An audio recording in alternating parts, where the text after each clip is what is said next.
Revolution. You have followed both of those. In 1979, people forget two major things happened: the siege of Mecca, the Great Mosque in Mecca, and the fall of the Shah of Iran and the rise of Khomeini's government. Right, the Islamic Revolution. This book, The Complete Infidel's Guide to Iran, and by the way, it's another fabulous book from Regnery. You make, I don't know if it's charges. I want to go through this. I mean, you're basically saying you make some pretty harsh charges against the Obama administration in its dealings with Iran, about this Iranian deal, about what really is going on there. But you've been such a great guide for what's happening on the other side, the Sunni side of the Islamic Revolution. But now you're coming here and you're saying this may be even the greater enemy. Two questions I got right at the bat. Should we just not let them fight each other right now, let them bleed each other out? I mean, is that a strategy for the West to just kick back and let them have at it, since they're bound and determined both to be the supreme force in the Islamic world? Is a real strategy for us now just to step back and let them get at it? I don't see why not, Steve. In the 1980s, Iran and Iraq fought a war for 8 years. Now, during that time, a brutal war just almost like World War One. Exactly. Not reported in the Western media, but it was trench warfare. Yeah, very much so, and essentially a stalemate, and essentially neither side won. How many casualties? Oh, I don't know actually, but I'm sure there were immense casualties because it was very costly for both sides. The Islamic Republic almost fell. Saddam Hussein had his own troubles, and the thing is, during that time, neither one of those were causing trouble for the West. So, what's the downside? We cannot prevent Sunnis and Shia from hating each other. We need to recover, Western leaders need to recover a sense that their primary responsibility is to protect their own citizens. And this, as I read this book, and you do a great job of going back through the ancient history of it, you also bring us up currently, you talk about, everything from the surrender of these patrol boats in the Persian Gulf to the Iran deal and everything in between.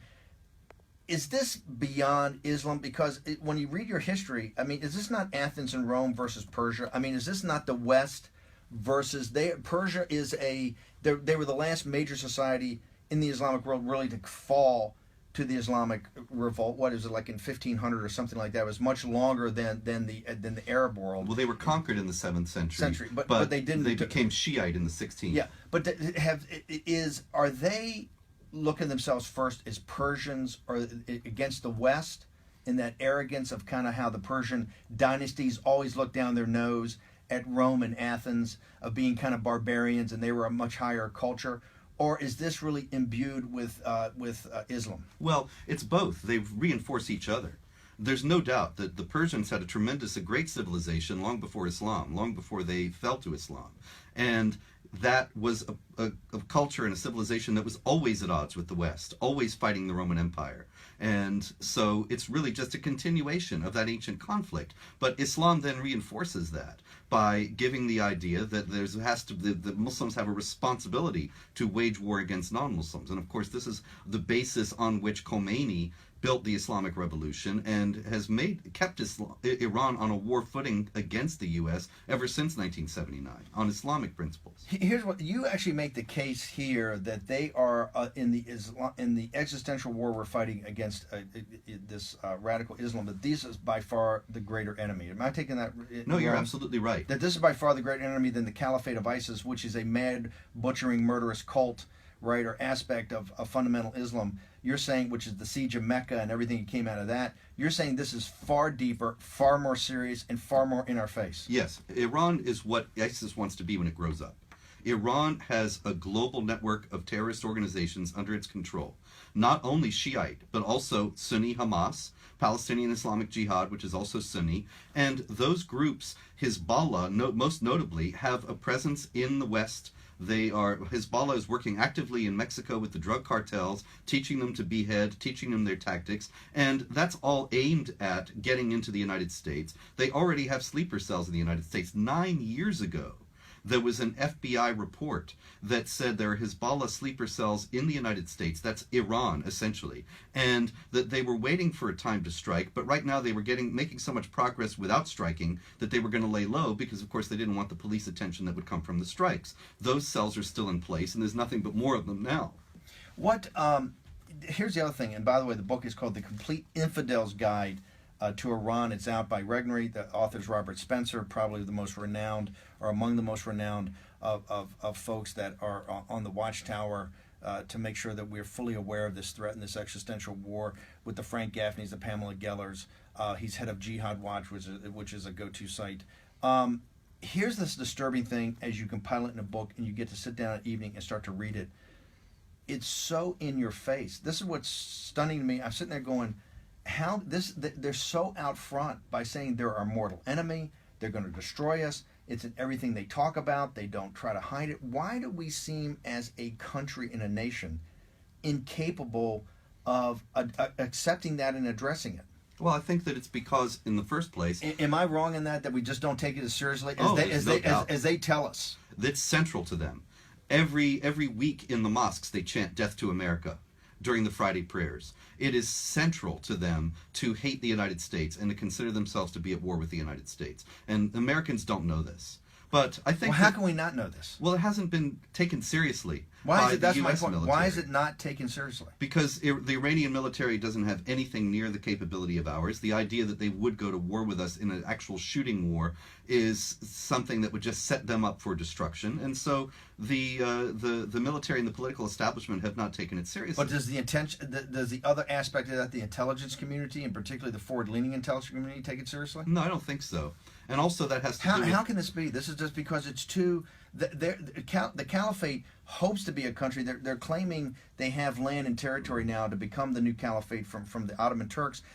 But these guys have a major nation. They have an ancient civilization. They have a major capital in Tehran. They have tremendous oil resources. They have all of that. Why then is the intelligence apparatus and the military apparatus, besides our politicians and political apparatus, why are they not taking it seriously? I think that the Obama administration has made a conscious decision to empower Iran to be the stabilizing force in the Middle East. Well, they clearly have done that, but is this deeper than just the Obama administration? Yes. Is it systemic inside the military and the intelligence community? That's what I want to get to. It's more than just, you can't change out a guy because it's different. There's something's past. Now, why is that? Well, I think they don't take seriously the Islamic Republic's ideological basis. They refuse to understand that Islam is not a religion of peace, that it is on a war footing with non-Muslims. And so a whole country that's based on that proposition, they can't even see it. They refuse to acknowledge the existence of such a possibility. But unless there's a fifth this is what's so maddening. You document just page after page after page that this is their official policy as a country, so they're not trying to hide it. It just begs that rational people cannot assume this, particularly rational professionals in the intelligence and the military. Yes. Well, I do think that we have embarked upon a period of irrationality. That essentially the political establishment is insane. Insanity is refusing to accept reality. You're a level-headed guy. That's why. How can we? How can we believe that? How can you believe people are saying? Because I know these guys. These guys are smart guys. You're down in D.C. You're out at Langley. You're at these other places. You're over at the Pentagon. You've had these guys. I was a naval officer and went back to the Pentagon. Inside the E-ring. They're rational people. They're rational actors. They're rational people in Congress. Then how do you tell me that the whole system has gone mad? It's based on a false premise, and it's not that they're crazy like they should be locked up, but that they refuse to accept the fundamental premise, which is that this is a religion that counsels war, and that this is a state that is based on those religious teachings. They refuse to accept that. Look, I'll tell you, in 1979, when Khomeini took over, nobody in the State Department had read a single book that he had written. Nobody knew anything about what he was all about. They just thought he was a religious fanatic and that he was gone to Paris, yeah. been radicalized, and came back, and was only going to last a couple of years. It was not exactly. a big deal. Nobody understands or takes seriously the depth and the power of the Islamic ideology, whether Shiite or Sunni. What now? Let's pivot to what possessed Obama. What geopolitical aspects or ideological aspects had Obama in his administration and Kerry pivot to think that, so if you read this book and see all the hate and vitriol thrown at the United States day in and day out in their education system, in their media, and all that, in this thing about moderates, there are no moderates. The moderate guys are kind of crazy. The hardcore are really crazy, right? Or I shouldn't say crazy. They're very methodical in coming out. How could any rational person in the world think that they would be a moderating influence?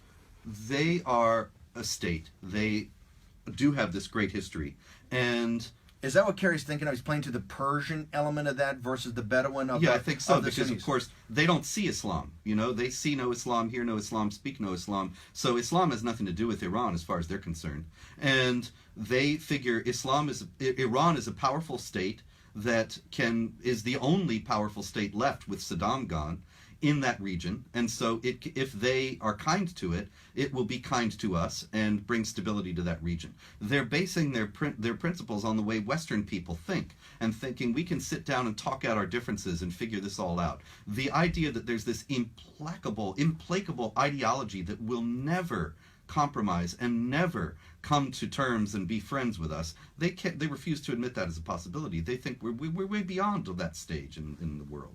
Some of the El-Sisi, some of the Sunni potential allies, and look, we have a huge problem with the royal family in Saudi Arabia of how they've sold us out. However, our quote unquote allies in the Middle East, how have they viewed what the Obama administration's been doing in this pivot to actually they're more mortal enemy than they are to us? Well, the Saudis, as problematic as they are appalled by all this, and they have actually made some statements about that they're gonna have to get nukes if the Iranians get nukes, and that's essentially the Americans giving the Iranians the green light to get them. Then they're going to proceed accordingly, and Egypt also. And the problem is that what was intended to be a stabilizing force for the Middle East is essentially going to set the whole region even more on fire than it already is. What is, you get into the book, but walk people through what was the logic of actually allowing and supposedly an administration in a country that said, hey, we don't want any more proliferation of nuclear weapons. What was the internal logic of cutting the Iran deal? That the Iranians are going to get nukes anyway. And so if we legitimize the process, then they will look upon us more kindly and return our kindness with kindness of their own. It's another false premise based on the idea that everybody's essentially the same, and that the Iranian mullahs are going to have the same kind of thought processes that Western secular politicians do. Look, a lot of the mainstream media could say, hey, look, this is Robert Spencer. He's got his tinfoil hat on again. He's got the rabbit ears up. However, you could say that. No, you could say that.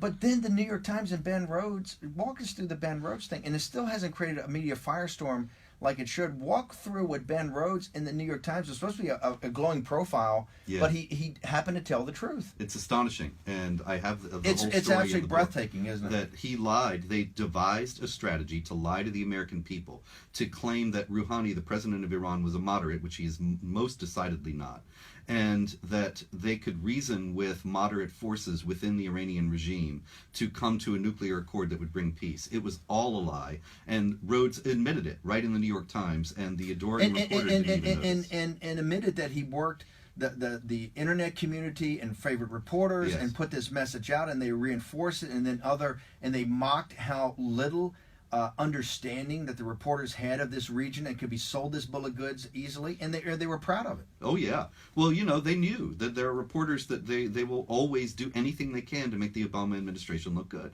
And so they knew they could count on them, and they did. Okay, but here's what I don't understand. Let's posit that is a fact, and you've proven that in the book, and you walk through that.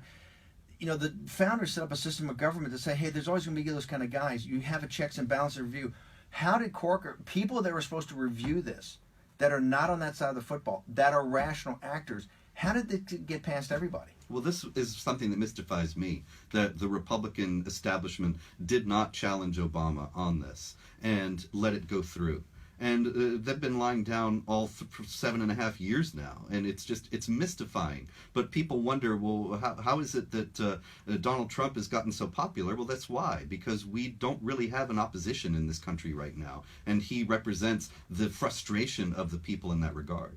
Do you think if this was treated as a treaty, by the way, do you believe it's a treaty, what we do with Iran? No doubt whatsoever. No doubt in your mind? Yes, absolutely. No doubt? Yes. And the framers would say, hey, you got to come back with 2/3 votes, because that shows it's been debated, and the American people, you can get 2/3 in the Senate, it's basically you've proven to the American people that's something we should do. Why did Corker and these other Republicans fall for this thing with Obama? How did that happen? I think that they also believe that a gesture, an olive branch held out to Iran, is going to bring peace and stability.